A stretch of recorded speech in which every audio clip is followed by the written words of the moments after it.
आज के लेक्चर में जो हम टॉपिक डिस्कस करेंगे वो है स्पिन ऑर्बिट कपलिंग। ये fine structure of hydrogen atom का जो है पार्ट सेकंड है, स्पिन ऑर्बिट कपलिंग। ठीक है, तो अब हम बात करते हैं यहाँ पे न्यूक्लियस और इलेक्ट्रॉन के। इलेक्ट्रॉन जो होता है वो न्यूक्लियस के अराउंड रिवॉल्व करता है।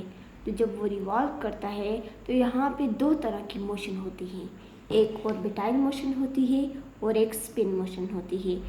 जो इलेक्ट्रॉन यहाँ पे जैसे कि मैंने शो किया है, ये इलेक्ट्रॉन न्यूक्लियस के अराउंड यहाँ पे ऑर्बिटाइल मोशन भी कर रहा है और स्पिन मोशन भी कर रहा है। जब ये इलेक्ट्रॉन ऑर्बिटाइल और स्पिन मोशन करता है तो तब इसका मैग्नेटिक फील्ड होता है। ऑर्बिटाइल मोशन का भी मैग्नेटिक फील्ड और स्पिन मोशन का भी मैग्नेटिक फील्ड, ये दोनों एक दूसरे को क्या करते हैं, इंटरेक्ट करते हैं। जब इंटरेक्ट करते हैं, जो हाइड्रोजन एटम का जो हमें स्पेक्ट्रम मिलता है, उसकी जो लाइंस मिलती हैं वो स्पिनरिंग लाइन मिलती है। ठीक है, अब यहाँ पे टोटल यहाँ पे एंगुलर मोमेंटम टोटल क्या हो जाएगी, स्पिन एंगुलर मोमेंटम और ऑर्बिटाइल एंगुलर मोमेंटम। यहाँ से मैंने जे से शो किया हुआ है, J is equal to S plus L total जो हमारे पास है। ठीक है, अब फिगर 1 में तो हमने ये मान के चले थे कि जो इलेक्ट्रॉन है वो न्यूक्लियस के अराउंड रिवॉल्व कर रहा है।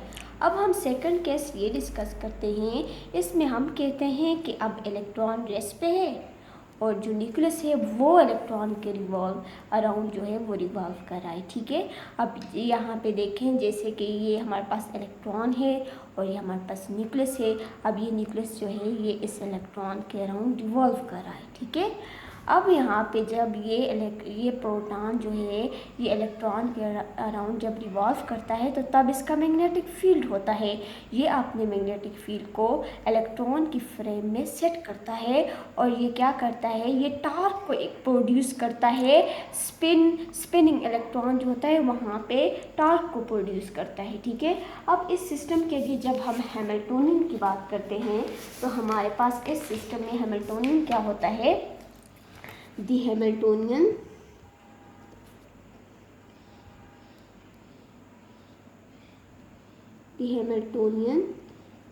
is related to the field B,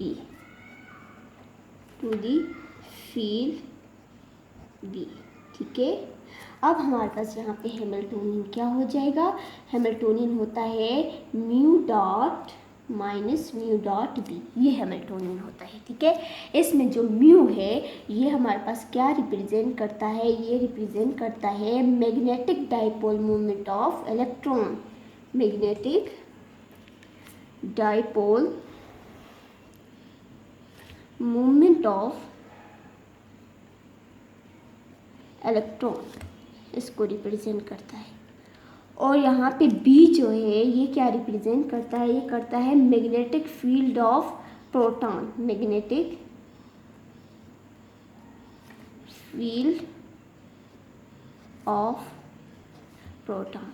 ठीक है, ये यहाँ पे म्यू क्या रिप्रेजेंट करता है, magnetic dipole moment of electron, और यहाँ पे बी रिप्रेजेंट करता है मैग्नेटिक फील्ड ऑफ प्रोटॉन। ठीक है, अब हम जानते हैं जब मैग्नेटिक फील्ड ऑफ प्रोटॉन जो है, जब प्रोटॉन जो है वो इलेक्ट्रॉन के रिवॉल्व अराउंड करता है तो वहाँ पे एक करंट लूप प्रोड्यूस होती है, करंट लूप होता है वहाँ पे।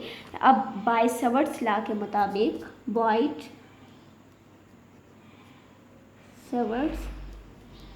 लॉ के मुताबिक, अब देखिए ये हैमिल्टोनियन है, इसमें हम म्यू को फाइंड करेंगे, बी को फाइंड करेंगे, फिर इसमें पुट करेंगे तो वो हमारे पास हैमिल्टोनियन आ जाएगा। ठीक है, अब सबसे पहले म्यू फाइंड करते हैं। जैसे कि हम कहते हैं जो प्रोटॉन है वो इलेक्ट्रॉन के अराउंड रिवॉल्व कर रहा है, तब उसका मैग्नेटिक फील्ड है वहाँ पे जो है वो एक करंट लूप को वहाँ पे फॉर्म करेगा वहाँ पे। ठीक है, बाय-सेवर्ट लॉ के मुताबिक जो हमारे पास मैग्नेटिक फील्ड ऑफ जो प्रोटॉन है वो इक्वल होती है माइनस म्यू आई बाय 2r। ठीक है, ठीक है, यहाँ पे जो आई है, आई हमारे पास क्या होता है, आई ई बाय टी। ई यहाँ पे हमारे पास जो है, ई हमारे पास क्या कहलाता है, charge of proton, charge of proton. और हमारे पास टी जो है ये पीरियड ऑफ ऑर्बिट का पीरियड, ठीक है, पीरियड ऑफ ऑर्बिट, ठीक है। अब हमें जैसे कि हम वेलोसिटी क्या होती है, वेलोसिटी होता है s/t। यहाँ पे s क्या रिप्रेजेंट करता है, circumference of circle, circumference of circle, ठीक है। सरकमफेरेंस ऑफ सर्कल हमारे पास कितना होता है, 2πr divided by t into v। अब ये देखें, मैं इसको इक्वेशन नंबर ऊपर वाली को a का नाम देती हूँ, इक्वेशन नंबर a, और इसको 1 का नाम देती हूँ, ठीक है। अब ये वाली इक्वेशन जो है यहाँ पे देखें, जो मैंने लिखा हुआ था I = E/t, यहाँ से मैं t की वैल्यू को निकालती हूँ तो t की वैल्यू क्या आ जाएगी, 2πr इंटू v। अब ये वाली t की वैल्यू इसमें पुट करूँगी, ठीक है, इसमें पुट करूँगी तो हमारे पास I क्या हो जाएगा, I = यहाँ पे v इंटू 2πr, ठीक है। यहाँ पे t नीचे था ना, तो यहाँ पे मैंने इस इक्वेशन को यहाँ नीचे इस तरह पुट किए तो यूँ ये इक्वेशन ये बन गई। थोड़ा मैं इसको अरेंज करके लिख लेती हूँ।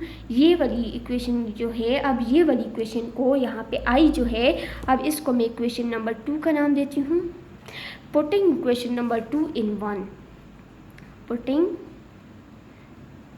इक्वेशन 2 इन इक्वेशन 1 के अंदर इसको पुट करते हैं, ठीक है। मैं पुट करती हूँ b = μ0, I की जगह क्या आ जाएगा, μ0/2r मैंने वैसे ही लिखा, और I की जगह मैंने क्या पुट कर लिया, ev 2πr, ठीक है। ये अब मैं थोड़ा इसको यहाँ से 2 को 2 के साथ मल्टीप्लाई करूँगी, 4 हो जाएगा, r और r² हो जाएगा। मैं थोड़ा इसको अरेंज करके लिख देती हूँ इस इक्वेशन को थोड़ा, ठीक है, अरेंज करके लिखते हैं तो यहाँ पे वो बन जाएगा मैग्नेटिक फील्ड ऑफ प्रोटॉन, क्या बन जाएगा, μ0 e × v divided by 4πr का स्क्वायर, ठीक है। अब हम जानते हैं यहाँ पे हमारे पास एंगुलर मोमेंटम ऑफ इलेक्ट्रॉन हमारे पास क्या होती है, वो होती है L = mvr, ठीक है। अब हम क्या करेंगे, यहाँ से v जो है, v की वैल्यू निकाल के यहाँ ऊपर पुट करेंगे तो v की वैल्यू क्या आ जाएगी हमारे पास, v = L divided by mr, right. अब इसको मैं इस इक्वेशन में पुट कर लेती हूँ, ठीक है।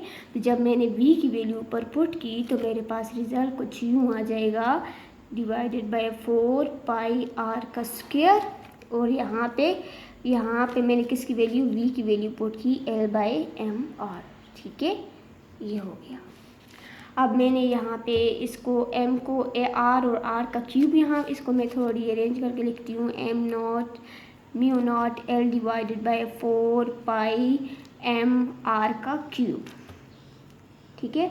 अब यहाँ इस इक्वेशन में हम क्या करेंगे, b की वैल्यू को फाइंड करके यहाँ पे पुट करेंगे तो हमारे पास मैग्नेटिक फील्ड ऑफ प्रोटॉन आ जाएगा। तो हम जानते हैं यहाँ पे L क्या, यहाँ पे जो ये L है ये रिप्रेजेंट करता है एंगुलर मोमेंटम ऑफ इलेक्ट्रॉन को, ठीक है। अब हम कहते हैं कि यहाँ पे अगर हम यहाँ पे देखें, मैंने आपसे कहा था मैक्सवेल इक्वेशन के मुताबिक, Maxwell equation, according to Maxwell equation, जो हमारे पास c होता है, c = 1/√μ0 ε0, ठीक है। दोनों तरफ स्क्वायर करेंगे तो यहाँ पे μ0 और ε0, और इसको इक्वेशन नंबर किस नंबर। अब हम बात करते हैं यहाँ पे μ0 की वैल्यू यहाँ से निकालते हैं तो μ0 किसके इक्वल आ जाएगा, μ0 = 1/c² ε0। अब मैं इसको पीछे मैंने इक्वेशन नंबर, इसको 3 का नाम दे दे और इसको 4 का नाम दे दे। Putting equation number 4 in 3, putting equation 4 in equation 3 में जब हम पुट करेंगे तो b = L, यहाँ पे हमारे पास E भी था, मैंने यहाँ पे मिस कर दिए, E भी था, ठीक है, ई बी है, ये देखें ऊपर मैंने लिखा नहीं है, तो यहाँ पे हो जाएगा ई डिवाइडेड बाय, यहाँ पे जो म्यू है म्यू की जगह क्या आ जाएगा, यहाँ पे ये वैल्यू आ जाएगी, तो यहाँ पे 4। ठीक है, अब मैंने इस म्यू को यहाँ पे पुट किया तो हमारे पास कुछ रिजल्ट म्यू बन जाएगा, म्यू नॉट सी स्क्वायर एम आर का क्यूब इनटू एल। ठीक है, ये हमारे पास मैग्नेटिक फील्ड ऑफ प्रोटॉन आ गया है। अब हम डाइपोल मूवमेंट ऑफ इलेक्ट्रॉन को फाइंड करेंगे। इक्वेशन नंबर 5 का नाम से दे दें तो अब हम डाइपोल मूवमेंट ऑफ, अब हम सेकंड नंबर पे जो हम यहाँ पे फाइंड करेंगे वो म्यू को फाइंड करेंगे। ठीक है, म्यू फाइंड करेंगे। ये हमारे पास magnetic dipole movement of electron. ठीक है, अब हम इसे फाइंड करेंगे। हम जानते हैं कि magnetic dipole movement off spin charge, उसके साथ हमारे पास स्पिन एंगुलर मोमेंटम होती है। अब हम यहाँ पे देखते हैं कि इलेक्ट्रॉन के बारे में यहाँ पे बात करते हैं तो हम कंसीडर करते हैं कि late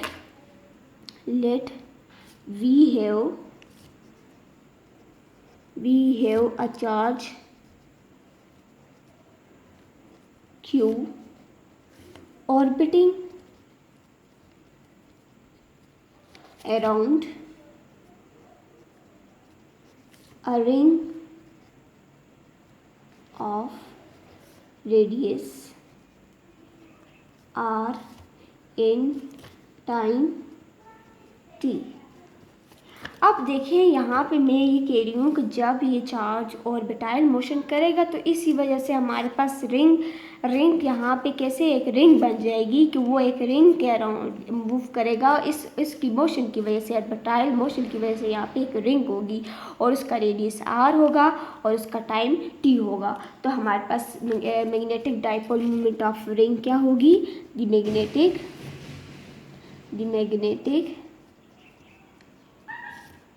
dipole movement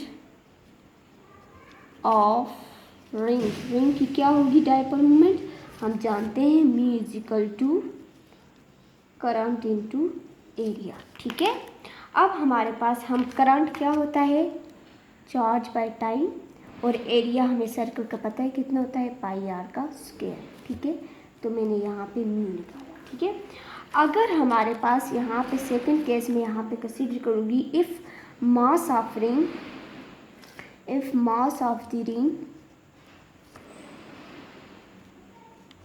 is m, अगर उसका मास m है तो उसकी spin angular momentum then spin angular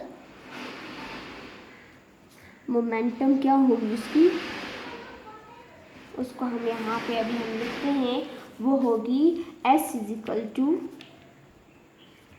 आई ओमेगा। ठीक है, यहाँ पे I यहाँ पे क्या कहलाता है, मोमेंट ऑफ इनर्शिया,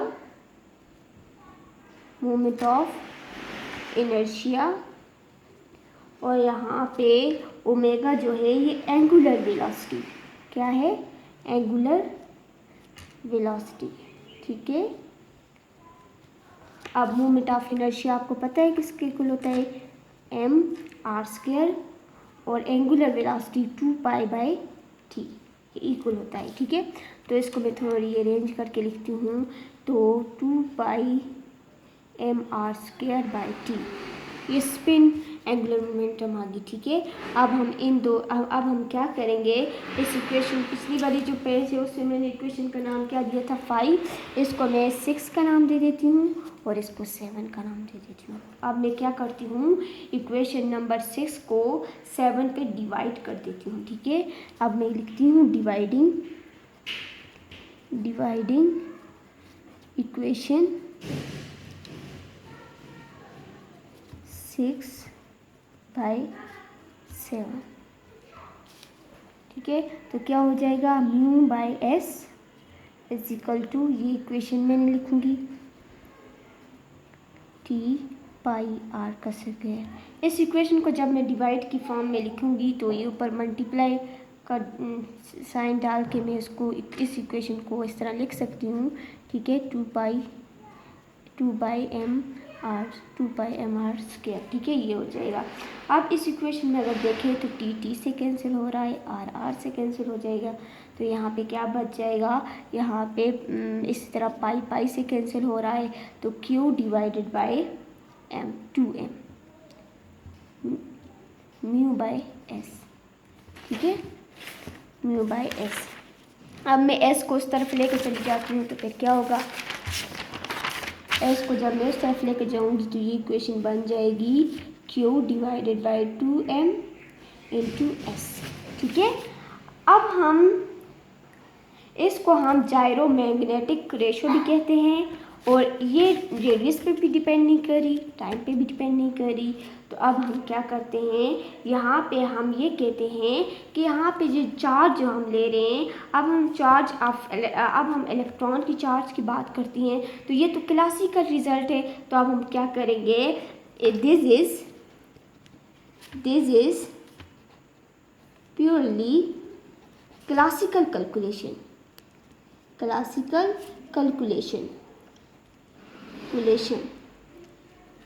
क्वांटम अगर हम क्वांटम मैकेनिकल देखें तो इलेक्ट्रॉन का जो मैग्नेटिक मूवमेंट होता है वो ट्वाइस होता है क्लासिकल कैलकुलेशन के, यानी कि हमारे पास वो ट्वाइस ऑफ उसके हमारे पास होगा। अब यहाँ पे मैं क्या करती हूँ, यानी कि Q हमारे पास क्या हो जाएगा, और इलेक्ट्रॉन को जो चार्ज माइनस होता है -2e। इस इक्वेशन में चार्ज की जगह आप लोग 2e पुट कर लें, क्योंकि वो तो हमारे पास ये क्लासिकल कैलकुलेशन है। अब क्वांटम मैकेनिकली तो हमारे पास जो मैग्नेटिक मूवमेंट ऑफ इलेक्ट्रॉन होती है वो ट्वाइस होती है क्लासिकल कैलकुलेशन के। अब यहाँ पे mu is equal to Q की जगह -2e divided by 2m into s, ये 2 से कैंसिल, तो म्यू क्या हो जाएगा, म्यू की वैल्यू हो जाएगी E/m। अब ये 2 से कैंसिल हो जाएगा। यहाँ पे इस इक्वेशन को, पीछे मैंने इक्वेशन का नाम क्या दिया था, 8। अब इक्वेशन नंबर 8 और इक्वेशन नंबर जो हमारे पास पिछली वाली इक्वेशन क्या थी, ये 5, पुटिंग इक्वेशन नंबर 8,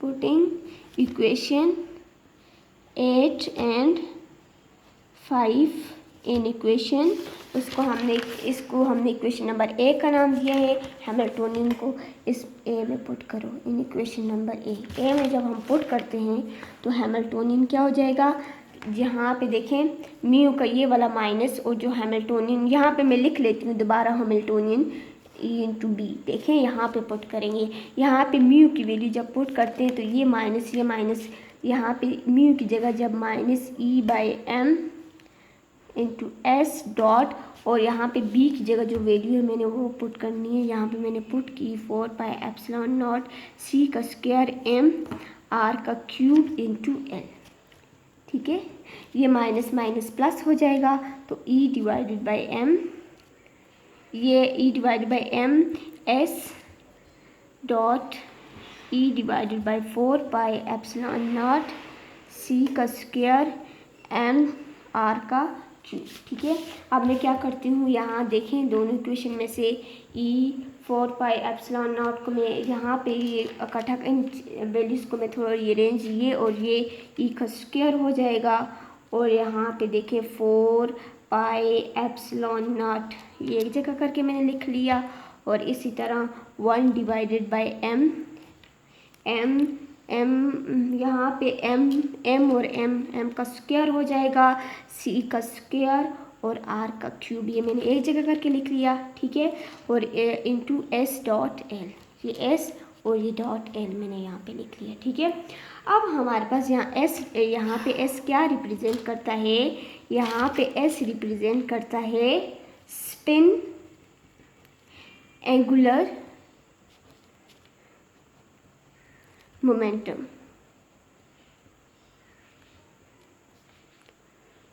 और यहाँ पे जो L है वो ऑर्बिटाइल ऑर्बिटल एंगुलर मोमेंटम को रिप्रेजेंट कर रहा है। ठीक है, अब यहाँ पे मैं आपको बताऊँ, यहाँ पे अगर हम देखें, यहाँ से हम एनर्जी ऑफ हैमिल्टोनियन को फाइंड कर सकते हैं, लेकिन ये जो हमने काम किया है, ये यहाँ पे हमने इलेक्ट्रॉन को रेस्ट में रखा है। इलेक्ट्रॉन तो यहाँ पे हम कहते हैं इलेक्ट्रॉन तो रेस्ट में, हाँ यहाँ पे हमने इनर्शियल, यहाँ पे ये इनर्शियल फ्रेम तो नहीं है, इलेक्ट्रॉन की वेलोसिटी चेंज हो रही है हमारे पास, क्योंकि इलेक्ट्रॉन तो मोशन में है, वो न्यूक्लियस के गिर्द मोशन करता है। तो अब हम क्या करेंगे, ये तो हमने केस लिया था इनर्शियल सिस्टम के लिए, लेकिन ये इनर्शियल सिस्टम तो नहीं है, यहाँ पे इनर्शियल सिस्टम नहीं है। तो अब हम क्या करेंगे, यहाँ पे एक नई कैलकुलेशन काइनेटिक करेक्शन यहाँ पे लाएंगे, जिसे हम थॉमस प्रोसेशन कहते हैं, प्रिसीशन कहते हैं यहाँ पे उसको, उसके मुताबिक यहाँ पे इस इक्वेशन को हम 1/2 से क्या करेंगे, मल्टीप्लाई करेंगे। ठीक है, मल्टीप्लाई, तो यहाँ पे यहाँ हमारे पास स्पिन ऑर्बिट कपलिंग क्या हो जाएगी, e² 4π, यहाँ मैंने 1/2 के साथ मल्टीप्लाई किया, 8 हो गया। ठीक है, 8 epsilon not 1/m², c² r³ s.l। ठीक है, अब यहाँ पे हम देखते हैं, ये हमारे पास कहलाती है स्पिन ऑर्बिट इंटरेक्शन। ठीक है, लेकिन अगर आप इसको इक्वेशन नंबर 9 दें, अगर हम इक्वेशन नंबर 9 देखें तो इसमें जो L है और S, ये दोनों कम्यूट्स नहीं करते एक दूसरे के साथ। ठीक है, ये कंजर्व नहीं है। जब हम यहाँ पे हैमिल्टोनियन के साथ जब करते हैं तो यहाँ ये कंजर्व नहीं है, ये एक दूसरे के साथ कम्यूट ही नहीं कर रहे। जब ये कम्यूट नहीं कर रहे तो कंजर्व नहीं है। तो अब यहाँ पे हम S और L की जगह कोई दूसरी वैल्यू को पुट करेंगे, जो यहाँ पे सिस्टम को यहाँ पे S और L कम्यूट्स करें, और H के साथ यहाँ पे ये जब इनको हम इंटरेक्ट करवाएं तो वो आंसर 0 आए। S और L जो हैं वो कम्यूट नहीं कर रहे, यहाँ पे न्यू टर्म इसके साथ, यहाँ पे अब हम हैमिल्टोनियन के साथ जब ये कम्यूट ही नहीं कर रहे तो हम न्यू टर्म यहाँ पे लाएंगे, वो हमारे पास कहलाए S² और L²। ये इसके अगर हम यहाँ पे लाएं तो वो ज़रूर कम्यूट करेंगी यहाँ पे। तो नेक्स्ट लेक्चर में हम इससे नेक्स्ट टॉपिक करेंगे, यहाँ से इस रिज़ल्ट को और बेहतर बनाने की कोशिश करेंगे, क्योंकि यहाँ पे कम्यूट ही नहीं कर रहा। तो मेरे चैनल को सब्सक्राइब करें, लाइक करें और शेयर करें।